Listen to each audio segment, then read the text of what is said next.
Okay, let's talk about how do we know if we're lifting heavy enough. So here we go. So often when we're lifting any sort of movement, we're just gonna do a bicep curl right now.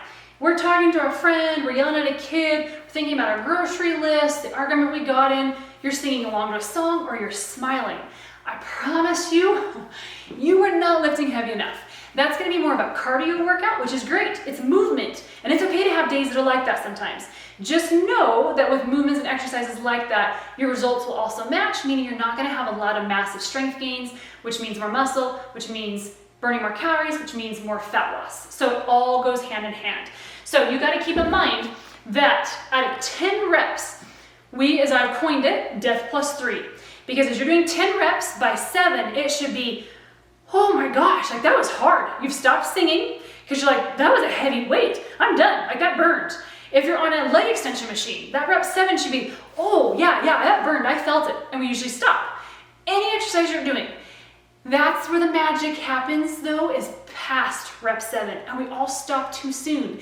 So you're tearing the muscle, that's the whole goal, tear the muscle fibers, right? 1, 2, 3, 4, 5, 6, and by 7, finally, if we're heavy enough, happens at 7, bam, pops open. Now, we must go 2 to 3 reps past that. 8, 9, and 10 are so important. And then with proper sleep and nutrition, that allows us muscles to grow back bigger and stronger. If we never get to a point where we're heavy enough and actually tear that open and then do a couple past, results will be so much slower. So make sure to challenge yourself. If you get to a point, and I'll show you a few examples, of death at rep 5, maybe even 6, you're too heavy trying to hit 10 reps. If you have 10 reps done, and you're like, yeah, I think I could probably do one more, or I don't know if I think that was heavy enough, or you can hit 13 or 14 reps, you are not heavy enough. You answered all of your own questions. Because out of 10 reps, there should be no question that was the heaviest you can do. So as a trainer, if I were to say, hey, do you think you could go up? I couldn't even get both words out. If I said, hey, do you think, you'd look at me with a glare and said, no, I can't do anything more.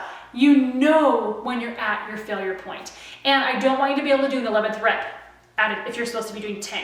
So if you can get an 11th, know that's amazing. Go up in weight. Now sometimes when we increase weight, that means we have to drop reps a little bit, and that's okay, right? You'll be able to build that extra rep and that extra rep as you get a little bit stronger. I'd rather you drop a few reps and increase that weight. It all will end up evening out.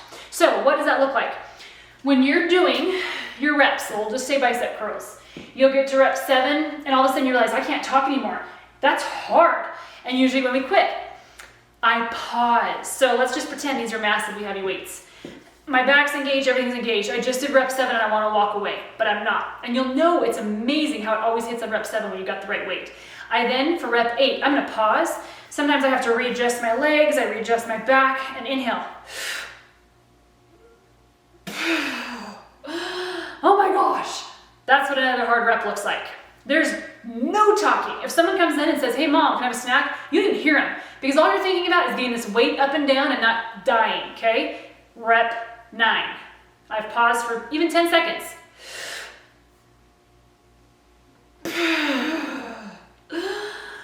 Oh my gosh, I don't know if I can do one more.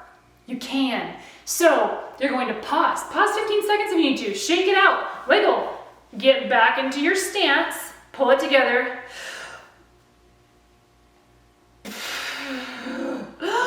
Oh my gosh. Oh my gosh, like done. You could not have done an 11th rep unless you waited probably a full minute. That is heavy. If it's just movement like this, cardio workout, right? Slow, up and down, and very controlled. This applies to every movement that you're doing.